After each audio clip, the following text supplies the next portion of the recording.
sharing the whole tab? Yeah, sharing the tab. Okay, I don't know why it looks small to me, but okay. I'm gonna mute Is that better? Oh, there you go. Yep. All right, turn my microphone off. Are we live? Not yet. Moses, can you tell me when we are? Like, should I just start again at 1 o'clock? Or give a thumbs up. Because I'm not going to see a thumbs up. You watch, because I'm going to go to the presentation. Okay. We're live.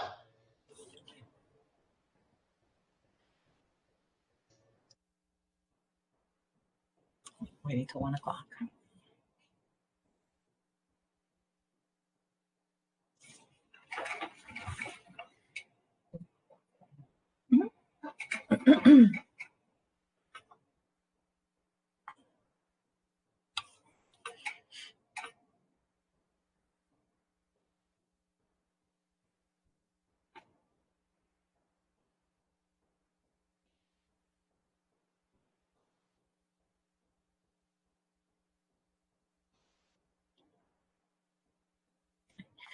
So good afternoon, everybody.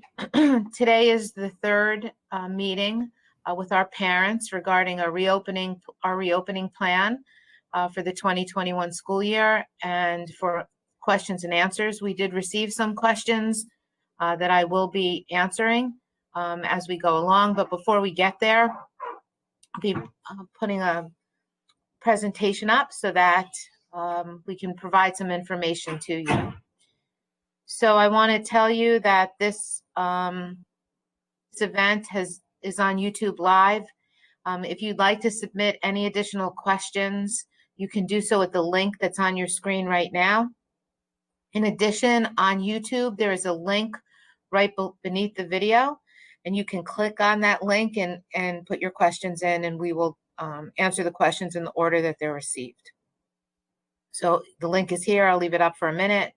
But if you're on YouTube, the YouTube video, you can click on right below the video. So we're going to start again today about how the reopening plans for the district were developed. So back on the evening of July 16th, the New York State Education Department released some reopening guidance documents. It was about 145 pages long.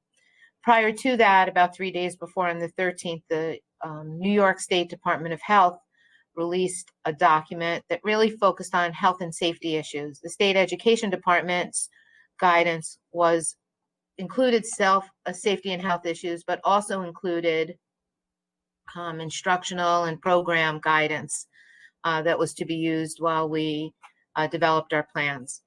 So we got that guidance on the 16th. We had about 15 days to turn around and submit a plan to State Ed and the Department of Health.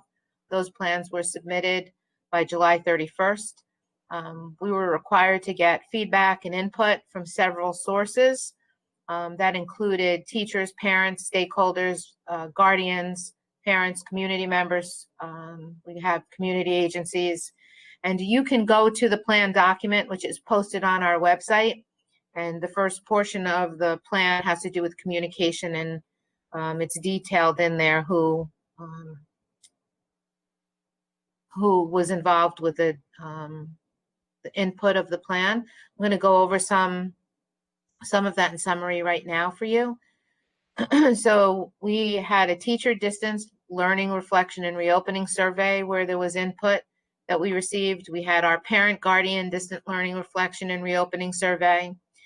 The school district's health and wellness committee and safety committees met. Those committees were comprised of various stakeholders, district administration, staff, parents and guardians, community members, students, and representatives from various community agencies. After we had those meetings, we got input from our building level teams. Those are, teachers, students, and parents and guardians that comprise those teams. And we also got input from the ETSRPA Executive Board. That's our union. When we put the plan together, we had guiding principles that really we really stuck to when we developed our plan. The first being that the health, safety, and well-being of our students and staff will always be our top priority. And really, we have put health and safety first in every decision and every action that we have taken so far and that we will be taking in the future. In addition, educational equity is really important and remains at the forefront of our thinking and decision making. That's so that everyone has access to our instructional programs, and that we're making whatever accommodations we need to make sure that our students do have access to a free and appropriate public education. And finally, the principle of communication. We are committed, and we will continue to communicate regularly and frequently with our parents, our community, and staff to ensure that everyone stays informed with any changes that have been made. And of course, I have said it a few times, this plan is fluid. We have to be flexible. We know that since we submitted the plan on July 31st, we have had a change. When we do have changes, we will be sharing those changes via many different types of methods of communication, such as our Facebook page, our website, regular mail, robocalls, so that we can point you to the areas where you could find the documents. So if you'd like to see how we are going to do that or what the specific guidance is, definitely refer to that on our website under the plan. In addition to the plan that we submitted, we did do a parent and community summary that's much shorter, so that you don't have to go through a almost 40-page document, which has plenty of appendixes. But we did do a summary. I will tell you that sometime tomorrow or Monday, our new plan will be posted with the modifications in it. And I'll talk a little bit about those as we go along here. So what is our current reopening plan? As of August 13th, our plan has been modified. Initially, when we filed our plan, we were on a hybrid model for grades K through 6. And I'll talk about what that hybrid model looks like. That model has been delayed until October 5th. So we will not be starting with the calendar that's in the original plan that's still posted. Tomorrow, there'll be a new calendar posted up. All of our students now, K12, will start on remote learning, and will be on remote learning until at least October 5th. It is our intention and hope that our K6 hybrid model will be implemented on October 5th. We will keep you definitely updated and provide so much more information as that date gets closer. Our decision to delay the implementation of the hybrid plan was based on a couple of different situations and criteria. So when the governor spoke a week ago, this past Friday, or 2 weeks ago tomorrow, he did request and require that school districts have 3 meetings with parents and staff members, 3 meetings with parents and an additional meeting with staff, so that everyone had the opportunity to ask questions, so that the reopening plans could be shared with the community. And this is the 3rd meeting of that requirement for our parents and community. And we have met with our staff on Monday, and then again yesterday with certain departments. So the other part of the guidance and the requirement that the governor rolled out was that school districts now were really responsible for putting a detailed testing and contact tracing protocol and program in place. Our initial plan had just a summary and a reference to working collaboratively with the Ulster County and New York State Departments of Health. The governor wanted more than that. When we started looking at that, it became very apparent that we are not trained in contact tracing here, and we do not have the resources really or the authority to have any kind of mandated testing. So the superintendents in Ulster County had a discussion with the county executive and the Ulster County Department of Health, and they came up with some guidance that we received at the end of last week. And we've been working with that guidance to create a new appendix in our plan. It'll be Appendix O, where the guidance that they've provided will be included, so that it's very detailed and parents and community members can see what our testing plan and our community tracing plan is. I can tell you that we will be working very, very closely with the Ulster County Department of Health with regard to contact tracing and who gets tested. And that will be at the discretion of parents with advice from our health departments under certain circumstances. So what does remote learning look like? Again, everyone's going to be starting with remote learning. But when we do look at remote learning 100%, it looks a little bit different for grades K through 5 and grades 6 through 12. So before I get into the full remote, when we developed the plans, because of social distancing and the inability to bring all of our students back with the facility that we have, we decided that we would be breaking, and the advice from the state ed department, we'd be breaking our student population into cohorts.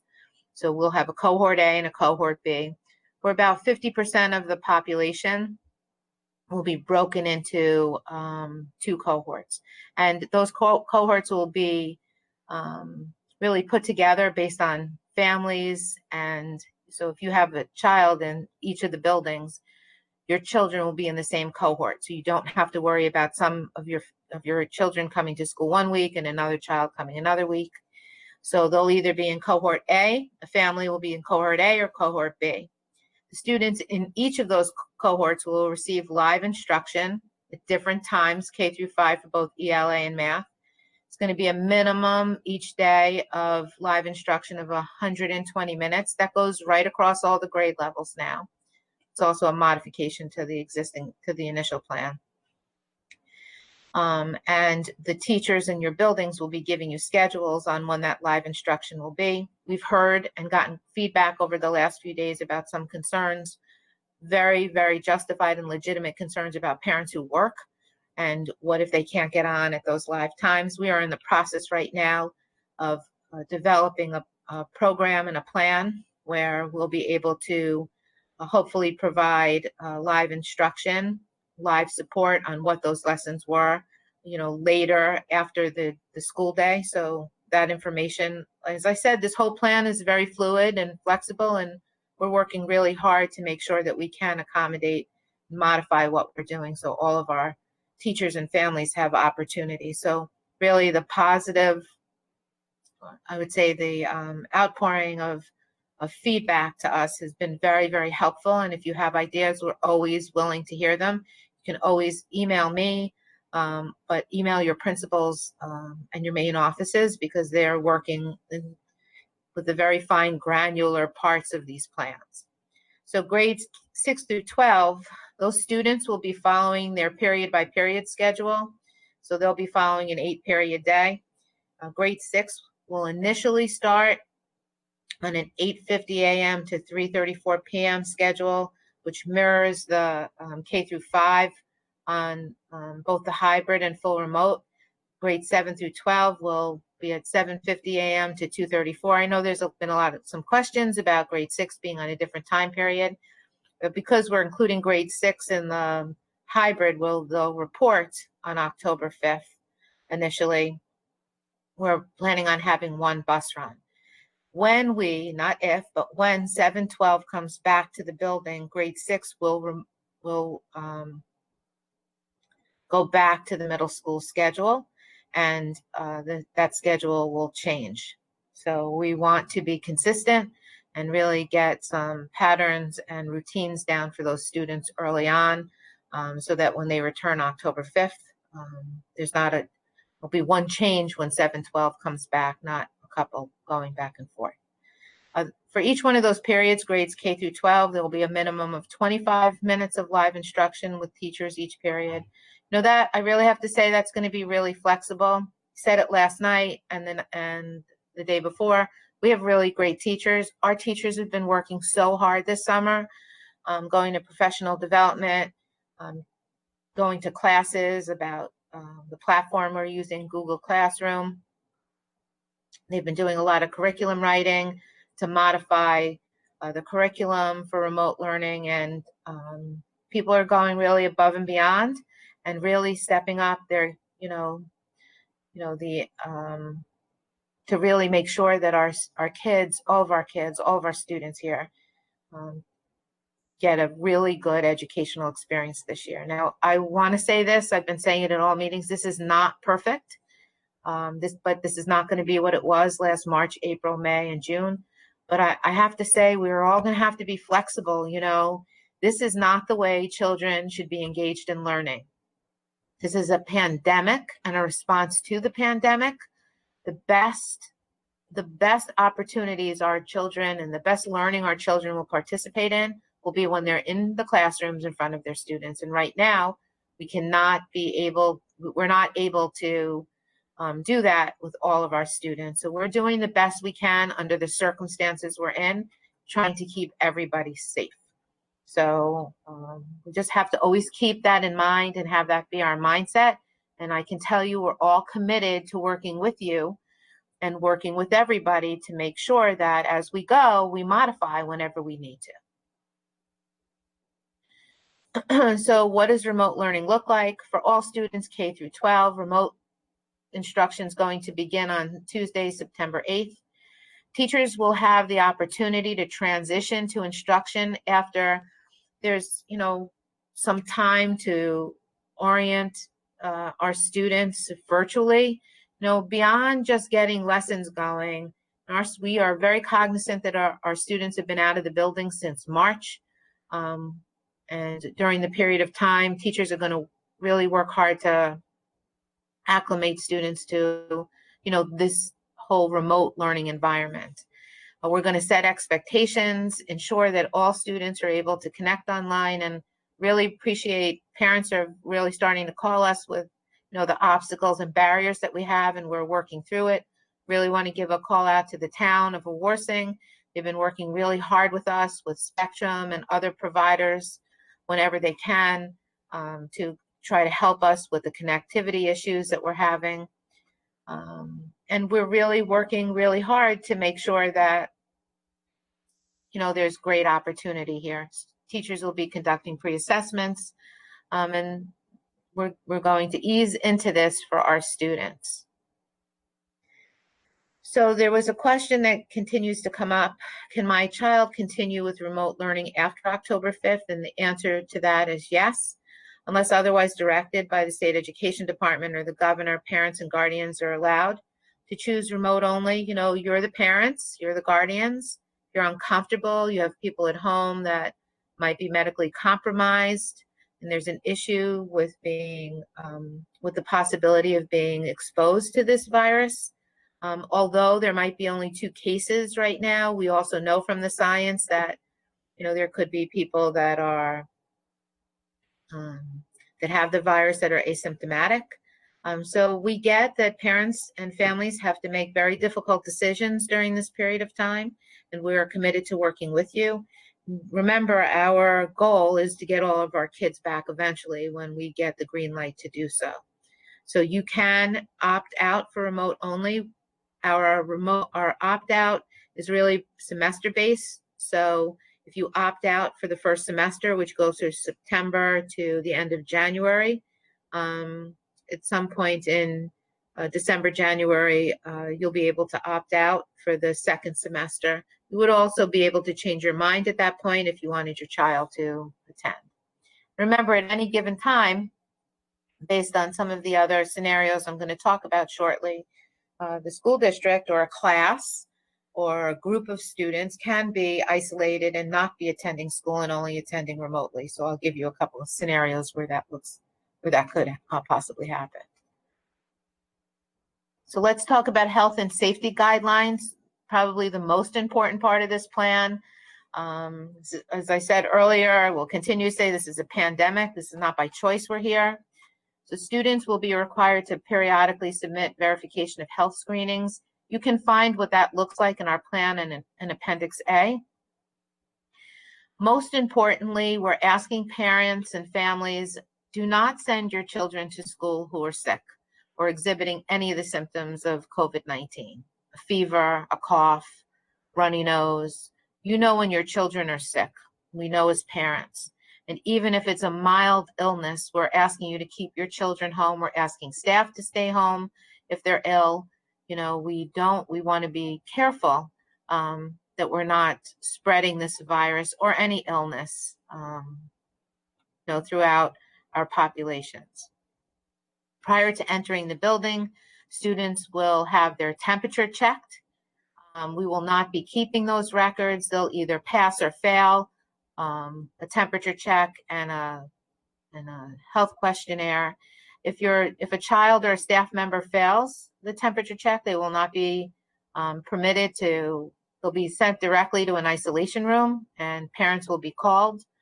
They will not be permitted to go into the main part of the building at any point. Any staff, I said staff, but any visitors or vendors or anybody visiting our schools are going to be required to complete the public health questionnaire and also have their temperature checked prior to entering the building. Students and staff will be trained on respiratory and hand hygiene. That is a requirement of the State Education Department and the Department of Health. I haven't said this, but we talked about this morning. I am so proud of our students here. Our own students have made some videos, some public service announcements, and they've done some excellent work on this actual training that will be used for our students and staff on how to wear a mask, what proper respiratory and hand hygiene is. All of the training videos have been vetted and approved by the Ulster County Department of Health, and we are really, really proud that our kids have stepped up, to work collaboratively with us. In addition to that, we will have signage that's posted all around the buildings as visual reminders about wearing a face mask, staying committed to hand hygiene, and we will also have hand sanitizers around the buildings as well as in the classrooms. Let's talk about masks. All students and staff are required to wear masks or face coverings at all times unless they're medically unable to do so. We know that we know that it does cause some concern for a lot of our parents and even our students. But mask breaks will be given during the day when social distancing can be practiced. All the science is telling us that wearing masks and staying socially distanced is really cut down on the spread of this virus in our state. So we are really committed to when our students come back, that we're doing all of those. We're taking all of that seriously, and our kids are wearing masks. We are also encouraging our teachers and staff that whenever possible and weather permitting, that students be able to spend some time outside for lessons and recess. So we're really going to work through this together. And we get that I've heard the concerns of parents about everyone wearing masks for such long periods of time, but remember, this is all guidance that we're following from the Department of Health and also the New York State Education Department. So what happens if a student becomes ill during the day? This is the big question, because students and kids get sick, and we know that. And if they do come to school and they're okay, and then their symptoms develop midday or mid-morning, and they develop a fever, they're going to be sent to an isolation area to be assessed by our school nurse, and they will be released to the parent and guardian. And when they're released to the parent or guardian, if they have COVID-like symptoms, that will be shared with the parents and guardians with a referral and a request, just a request to see their primary care physician or to see a doctor. It is the doctor and the primary care physician that will determine with the parents whether or not testing is going to take place. We will, and as we're required, be working with the health department to make sure that when situations come about where we have students that have COVID-like symptoms or end up, in coming to the building and answering the questionnaire, not entering the building, that they have been exposed to the COVID virus. We will be contacting the health department, and they will be working directly with families on the protocol and what to do, especially with contact tracing. They're going to want to know who had direct contact, who had proximate contact with, with the ill individual, whether it be a staff member or a student. And that goes for staff members too. They will go to an isolation area, be evaluated, and then, be released for the day to recover and see their primary physicians. So if your child was exposed or potentially exposed to COVID-19, they'll be required to isolate until the test results of the individual who was COVID positive or they were exposed to comes in. If the student was in fact exposed, they'll require a 14-day quarantine. That's not a school district decision, that's a Department of Health decision. The Department of Health will be working with you directly on that. There could be situations, and this is what I wanted to share, where if there is somebody who has COVID-like symptoms during the day, we're going to be following the protocols that the Ulster County Health Department has shared with us.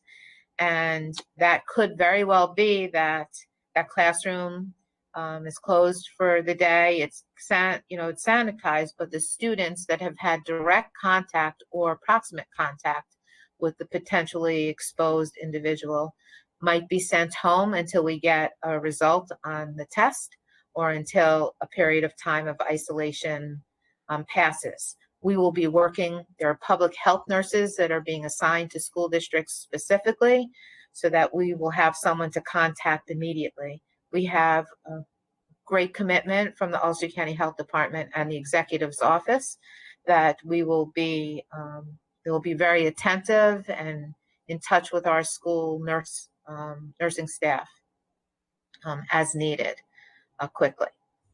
I also want to say that when we come back to our hybrid on October 5th, that arrival and dismissal is going to be staggered so that we can avoid large groups of students entering and exiting our buildings at one time. The elementary school and middle school and the high school at the time that they do come back, you will be getting that detailed information as we get closer to a hybrid opening. So I want to talk for a few minutes about attendance and chronic absenteeism. I kind of alluded and mentioned earlier that this whole process is going to be different than last spring. Last spring we got thrown into us. We got closed.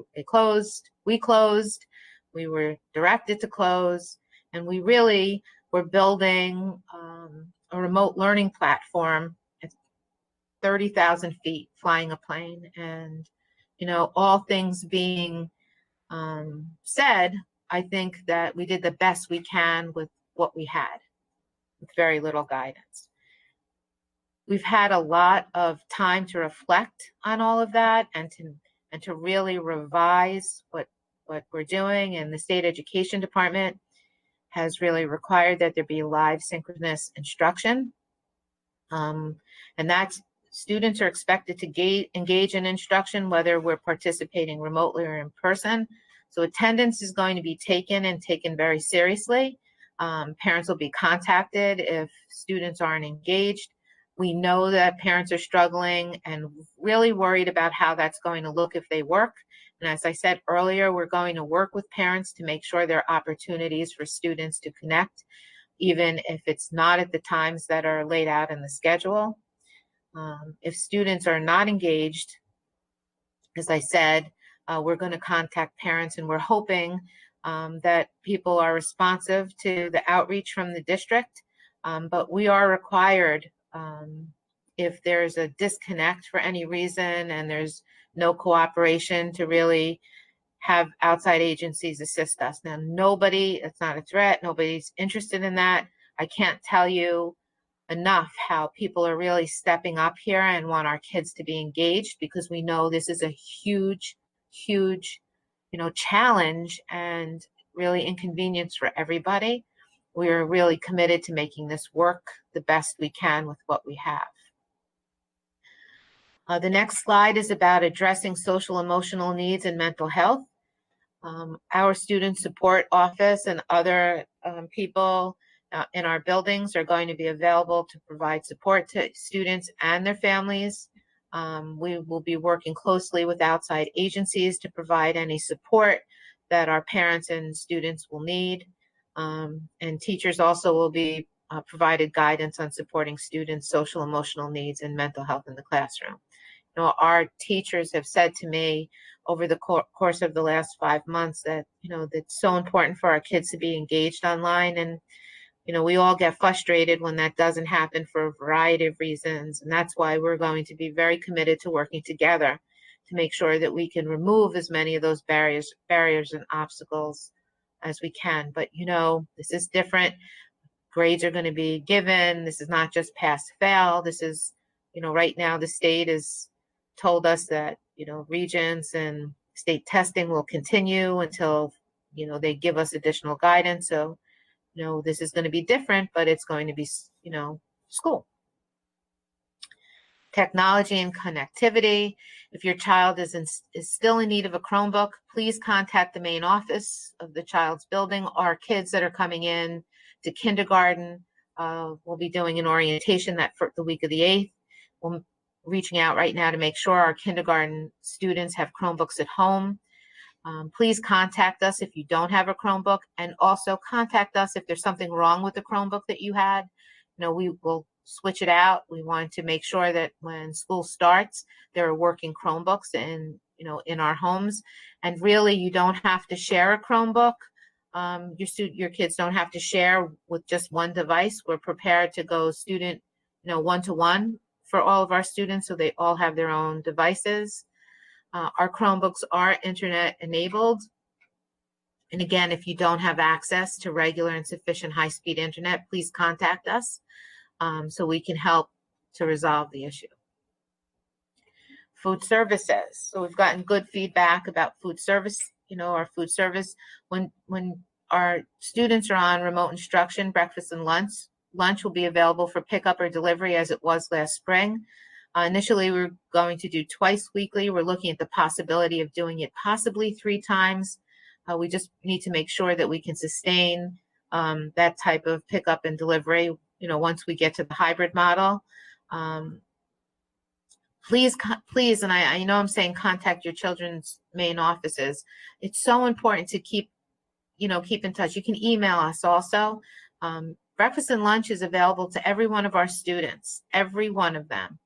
And we're prepared to get those meals to your children. But sometimes we need to hear from you that you want to opt into this program so that we can make sure that it gets delivered to you, or we arrange for you to pick up the meals or whatever the delivery needs are that you may have. While students are here in person, we will not be operating the cafeteria. Breakfast and lunch will be made available in the classroom, and students will be supervised by our school lunch monitors. So that's the end of the presentation that we have today. Again, at the bottom of the video there's a link. If you have any additional questions, please include them. I would just ask that any comments or any questions be respectful. You know, we're working really hard to get answers to you. We know how frustrating this is for all of us, and we're committed to doing the best we can for our kids. So there are some questions that I have. I'm going to just get to them and start answering.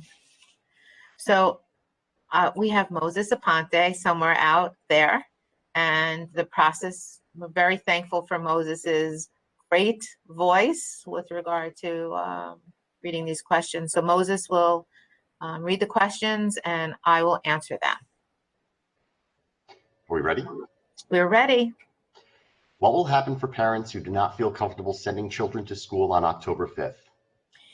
So for parents that are not comfortable, they can opt into remote learning. We did send a document home last week or the week before that had a form that they could fill out to opt into remote learning. Remember, earlier I had said that that will be for the full semester from September and through January, the end of January. Our second semester starts February 1st. So if parents don't feel comfortable sending their children to school, they can opt out. We just need that form filled out, or just contact the office and tell them, and we'll get the form to you.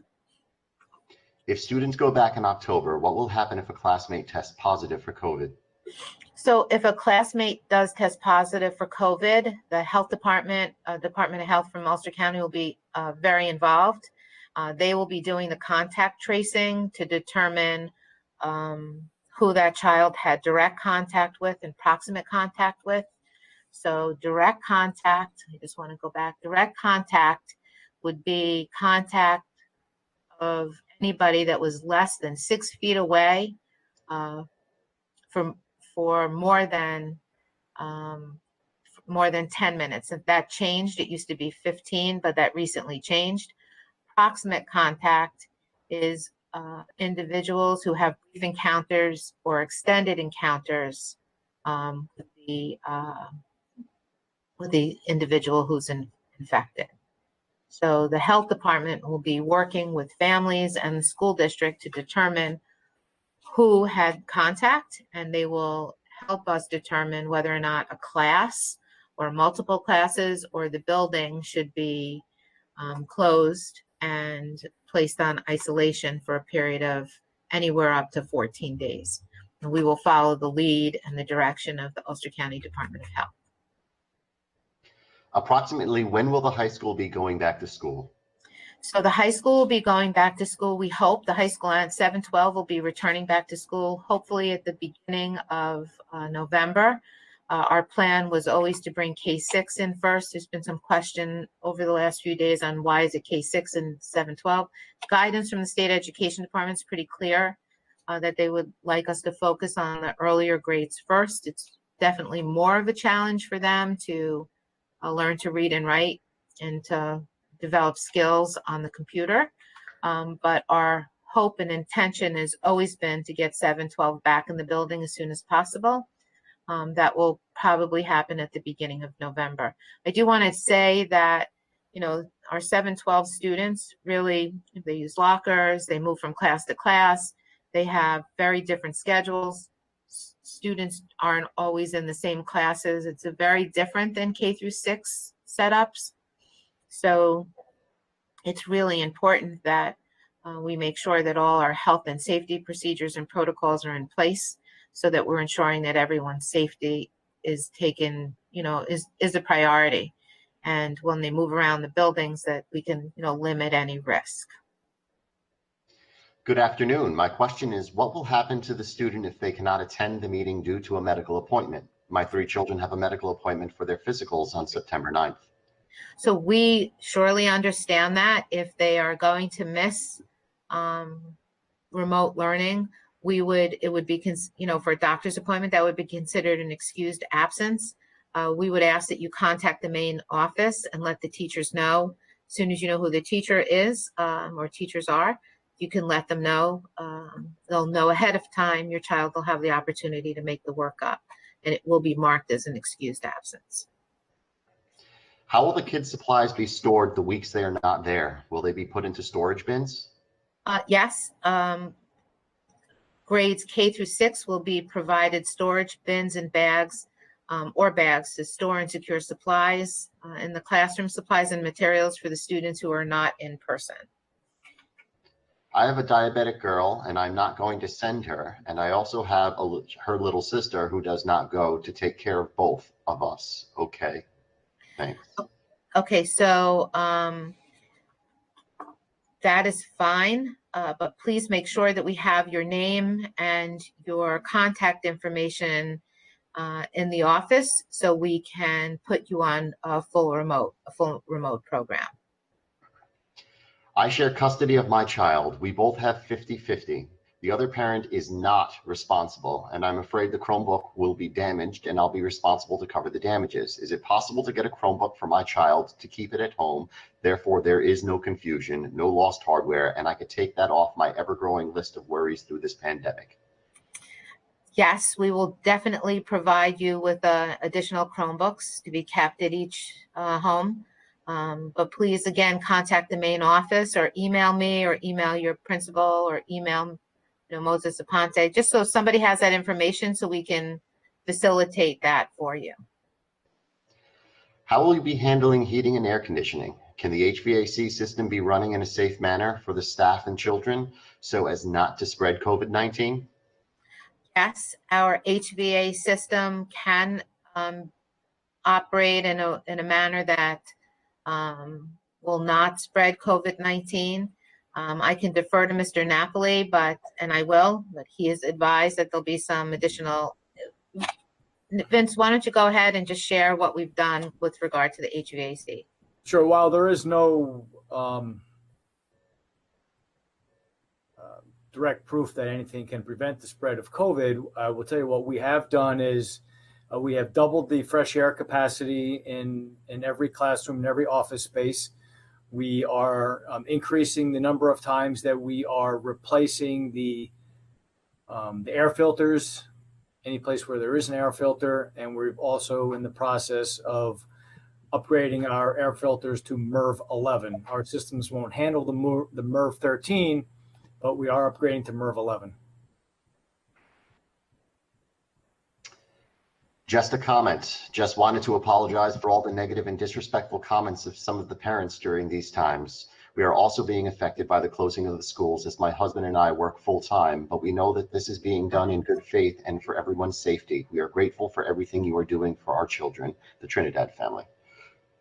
So I really appreciate that comment. I know our whole staff will. I just want to reiterate that it's so important that we work together respectfully. We've been through so many scenarios here, and one thing we have learned that does not change is that we are not going to make everybody happy, but we have to keep everyone's health and safety at the forefront and also provide the best instructional program we can. So we've gotten a lot of correspondence over the last 12 to 15 hours I've shared with the staff, and it's greatly appreciated. We're going to continue to work hard to do what's in the best interest of all of our kids and our community. Do the bullies feel better now? I am beyond embarrassed to be part of a community that has used this informative forum for a profane bashing of our wonderful and dedicated educational community last night. Thank you for using my tax dollars to provide a safe and meaningful education this fall. That is the school's responsibility, and with this remote learning plan that is an improvement from the one of the spring and do live instruction, I look forward to the opportunity for my children to learn and stay safe. Well, thank you for your comments. We understand the frustration everybody's feeling, and we understand everyone has the freedom of speech to share, but we would just ask, as you said earlier, that we really just remain as respectful as we can. We're modeling for our students and our children and our families.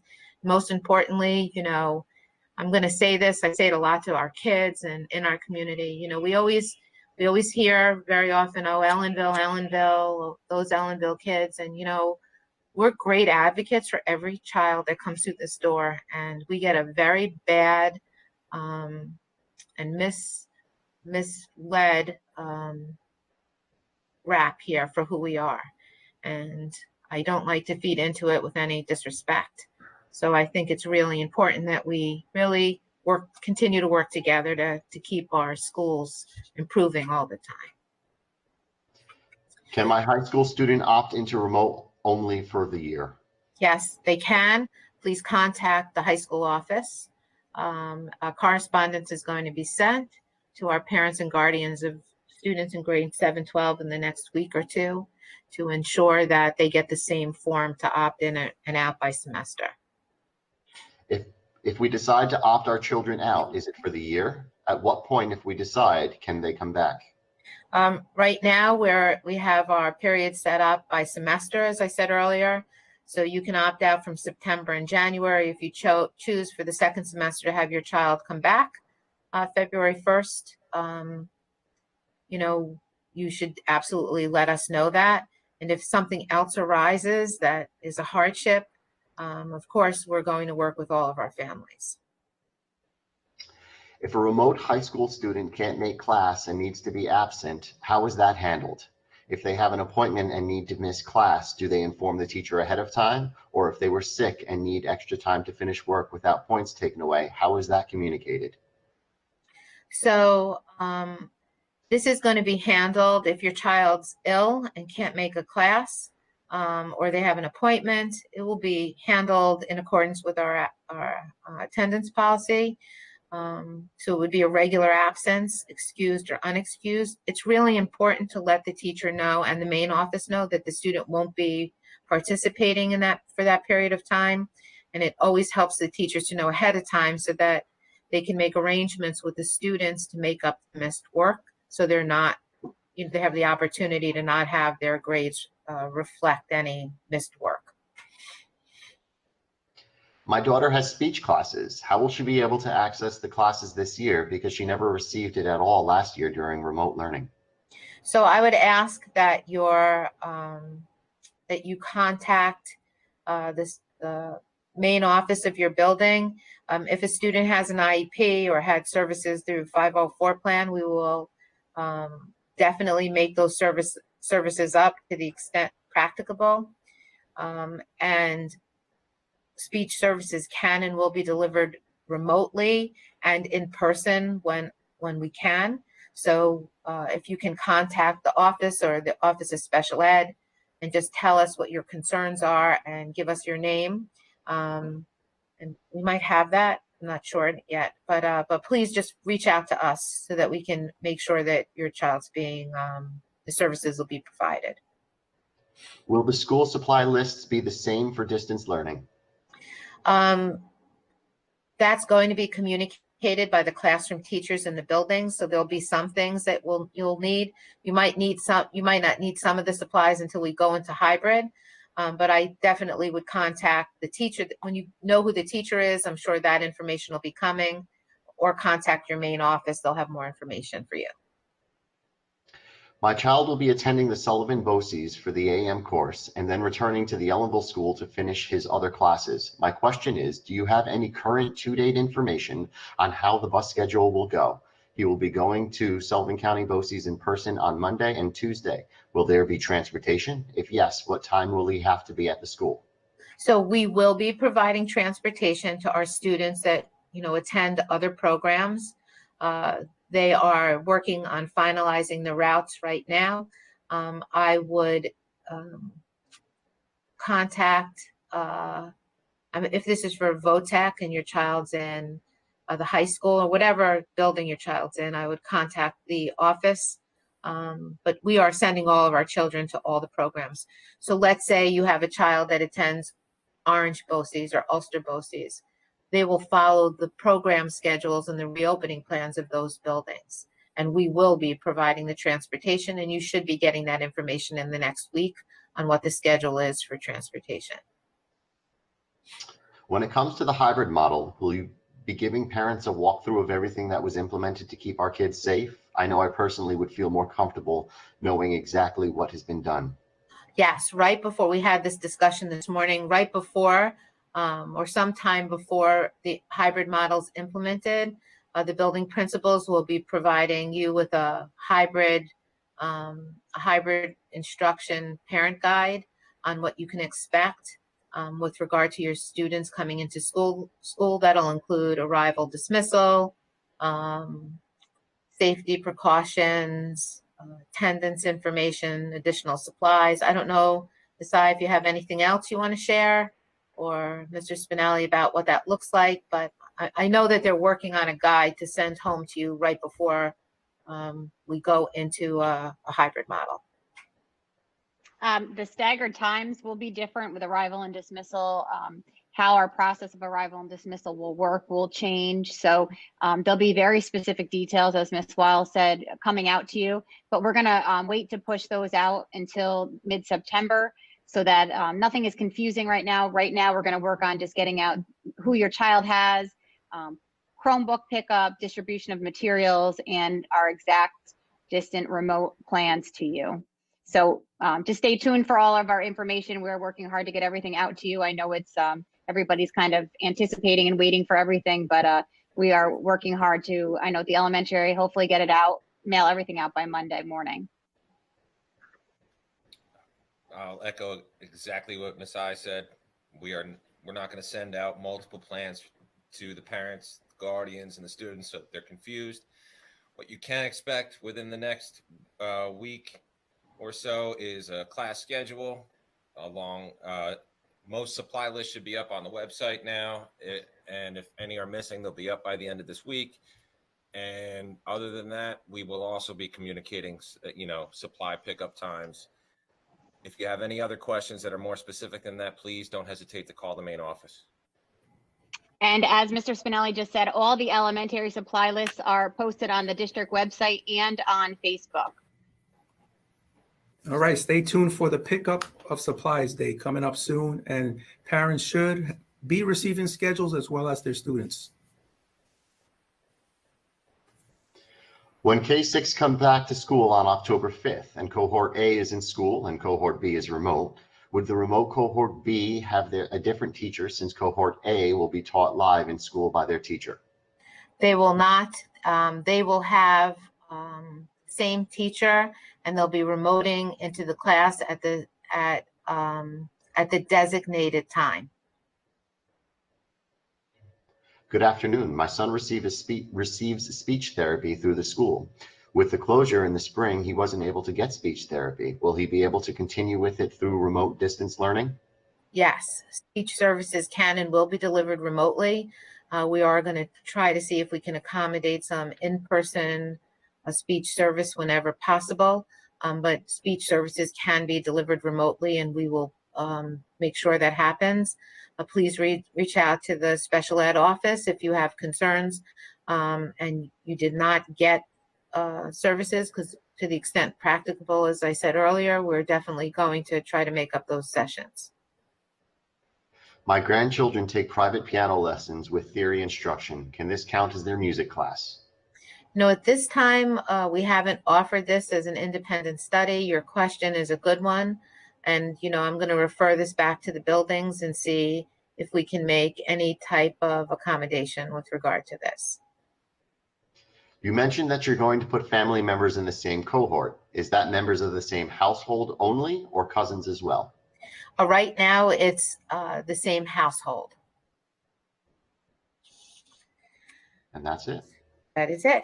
So I'm going to just give it a few seconds. If anyone has any additional information that they'd like to share or ask any additional questions, we still have the portal open.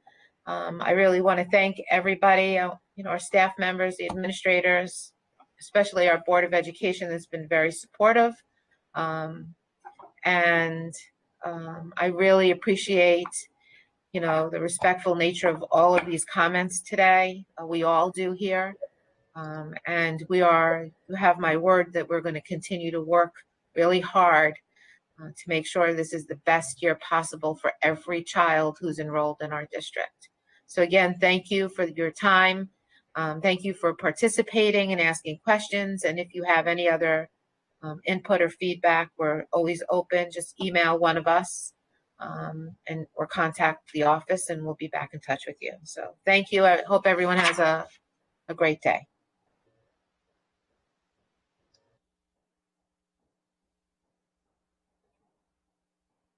Okay, so we're going to sign off.